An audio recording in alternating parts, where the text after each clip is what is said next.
Hey everybody, it's Jason Blaha here. You guys know what time it is. Time to talk about current events in the online fitness community. And for those of you who like these type of videos, please remember to click a like down below. Offset those dislikes. And please remember to subscribe and click the little bell down there to get the notifications. Ring my bell, baby. And I had a subscriber link me a video by a guy named Christopher Walker who was talking about what optimal testosterone levels are for men at a given age. And it's one of those that I was asked my opinion on it, and some of it I'm going to take with a grain of salt. I'm not familiar with this guy. I'm going to be the first to admit I'm not really familiar with him. I remember watching him put out a video that I thought was basically a biohacking type video over a year ago that came through my Facebook feed, and I dismissed it more or less. Now, I watched this video, and some of what he says is questionable, but there is certainly a degree of truth to what he's saying in his video. And I'll link his video down below for you guys in the description. But he's saying that, people's testosterone levels oftentimes is declining today due to our lifestyles, that men in previous eras may have had higher testosterone levels on average than we have now. And there's some evidence to suggest that even men, as we get older, we may not see a real decline in testosterone if our lifestyle is appropriate. In some rural areas and in other countries, they do find that their test levels are higher, even up into their 60s and 70s. There may be a degree of truth to all that. So I don't want to dismiss that outright because those fall into the areas that are controversial, but possible, right? That's where I would place a lot of that. It's within the realm of possibility. And I mean, this is always an interest to me as a guy myself when I came off TRT last year, and I'm in my 40s. And, I have a reasonably robust testosterone level now. And I'm, again, certainly a reasonably big, reasonably strong guy as a competitive powerlifter and all of that. And you guys see my training. I vlog all my training every single week. You guys see what I do day in and day out. So the question we come over to are some of the points he made with it regarding what our levels should be, how do we get there, and I'm a little bit always thrown off when people want to sell a product like a supplement. And he has, hey, I have this testo, whatever. I'm not a fan of test boosters. I don't believe they work. However, he discussed some other factors there, and that's where the interesting points come in, because he talked about being vigorous, having an active sex life, not being deficient in any micronutrients. All right, now that is stuff that I'm on board with. And I'm not trying to say that we need to be obsessed with testosterone, because the point I'm going to make with some of this is that if we just have a very active, very healthy lifestyle and a good whole foods-based diet where we're getting a large amount of calories in, we may not need to worry about this stuff as much. And I'm not saying testosterone isn't important, because it is. I do think a lot of guys hyper focus on it instead of just saying, hey, maybe if I just get my lifestyle in order, it will sort itself out anyways, and I don't need to spend a lot of time worried about it. And again, I'm going to say that's a point of major controversy. I could very well be wrong on that. You know what? I could be wrong. Maybe it is possible through really fine-tuning your lifestyle to boost your test levels another 50% or 60% and sustain it for the next 20 years. And that might be true, and I could be dead wrong. I don't necessarily think I am, though. So I keep an open mind with this sort of stuff. I do keep an open mind with it, and I would want to look further at what this guy has to say before I completely write it off. Because I tend to be open-minded with stuff like this, but I'm always going to be skeptical when it's, hey, I have a pill to sell you. Okay? So let's go over and talk about the ranges that he discussed, and let's talk about the lifestyle factors. And I think those lifestyle factors are what all of us need to be focusing on first and foremost before we even look into something like, hey, is there something I can take? I'm always going to say the latter is a last resort. But those other factors he mentioned. And he had said that what his opinion is the ranges you should be at if you're, up to about 400. I think that's what he said. That he would consider that to be on maybe the lower end. You might have some issues. It's not really the ideal range. And he pointed out the normal range is usually about 400, I think up to about 700 nanograms per deciliter as far as the production goes. And usually that's considered to be the normal healthy range. And you're not going to see usually symptoms of low testosterone and stuff like that.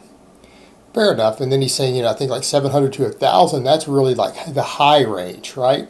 And that's true. Usually people who are in that 700 to 1,000 range either generally have a genetic predisposition towards higher testosterone or they have a phenomenal lifestyle, right? They have a phenomenal lifestyle.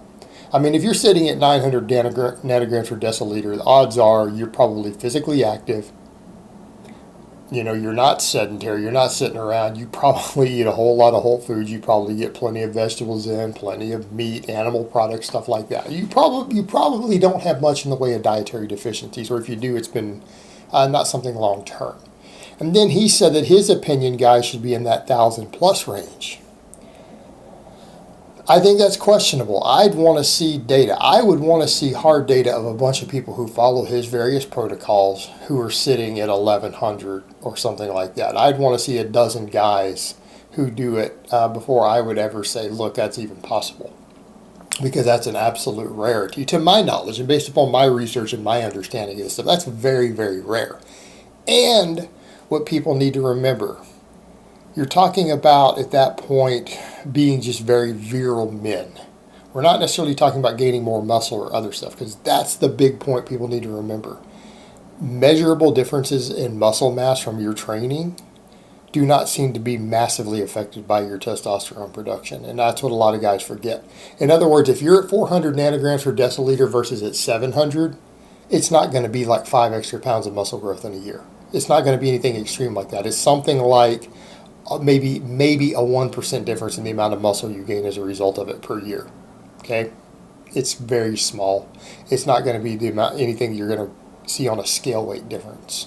It's going to be very, very small. And even guys who are very, very high testosterone levels, they only gain muscle a little bit faster.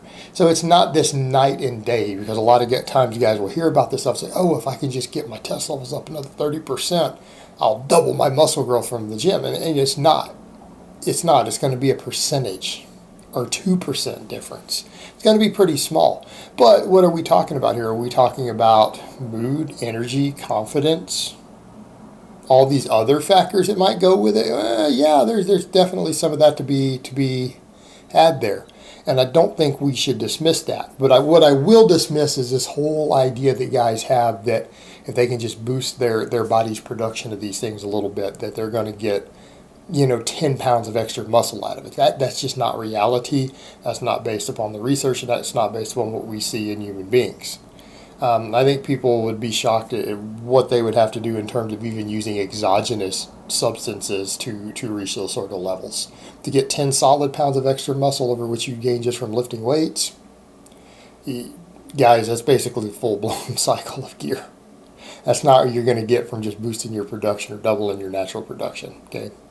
That 10 pounds is a lot.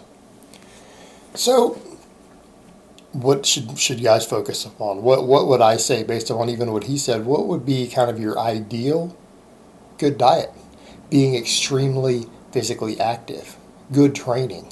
And when I say physically active, I don't mean being a marathon runner. I'm talking about getting in and following some serious strength training. All right, time under a heavy barbell. We know that getting under a heavy barbell and doing heavy work boosts testosterone levels. We know that. Okay. How about good conditioning work, general physical preparedness work? Right, that boosts it. Your mindset, your attitude, and some people would laugh of when I do certain things. They're like, "Man, Jason, why do you train with stuff like chains? Would you grab chains instead of a dumbbell? Why do you hook chains on weights? Why do you do some of these sort of movements?" In all honesty, and I joke and call it my orc mode training, but there is a mindset issue. And we know there's psychology based upon testosterone production. People forget that. If you look into that, there's a whole study of that actual psychology and just doing stuff that you personally feel or believe is more manly, whether it is or not, is irrelevant. Okay? People need to remember that. Whether it is more manly or more masculine is completely irrelevant. It's what you believe in your head affects your body's production of these things. So if you engage in behavior that you believe to be masculine, chopping down a tree, chopping some wood, deadlifting with chains or bench pressing with chains hooked to the bar, doing some work with some big heavy chains where you hear the chains clinking, dragging a sled or doing some loaded carries instead of getting on a treadmill. Okay? As silly as that sounds, because it feels more masculine, more rugged, more hardcore, it's more likely psychologically to affect things like, at least in the short term, testosterone production. So your mindset of these things absolutely does matter. And a lot of times we joke and say, well, lifting or training is not really hardcore. There's stuff out there that's really hardcore compared to lifting weights. You know what? There's people whose jobs are hardcore.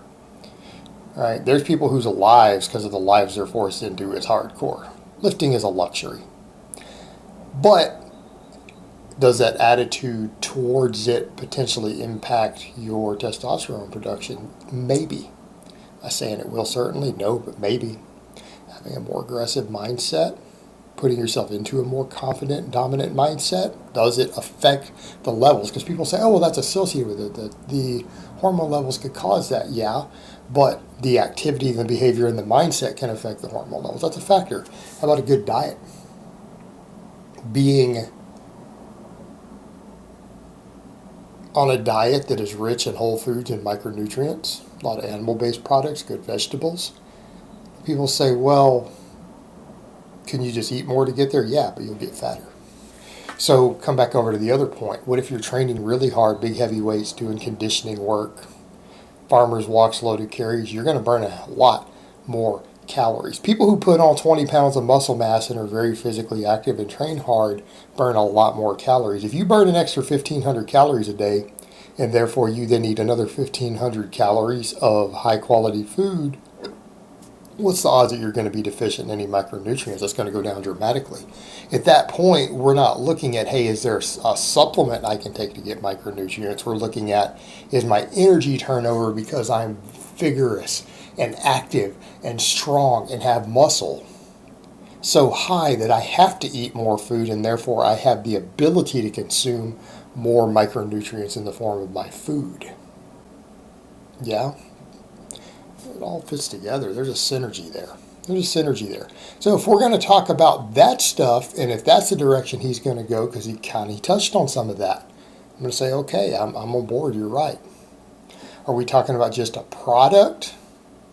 I'm going to always be skeptical. I'm going to be skeptical. Now, if you got a product that has clinical trials showing it works, and it's an addition to all that other stuff, when those are the first step, again, I'm not going to reject that sort of idea. I'm not going to reject that idea. The only thing I'm going to reject is when you have a guy like him who's saying, hey, I've got this test booster, and you should take this, when the test booster most likely probably doesn't work. Okay, we need to keep that in mind. It probably doesn't work. But are we talking about, as a last resort, on top of all the other factors, if it turns out to have studies showing it works? Well, I might get on board with that. But again, I'd want to see real evidence. I don't just take someone's word for it, or a single study that they funded and paid for that looks very biased. So again, I'd always want to see research on that. But first and foremost, it's going to be lifestyle. Training, diet, sleep, mindset. Those are the things that are going to affect your hormone levels the most. All right, guys, well, that's really all I have to say on that today. I hope it's been informative, and I will talk to you guys next time.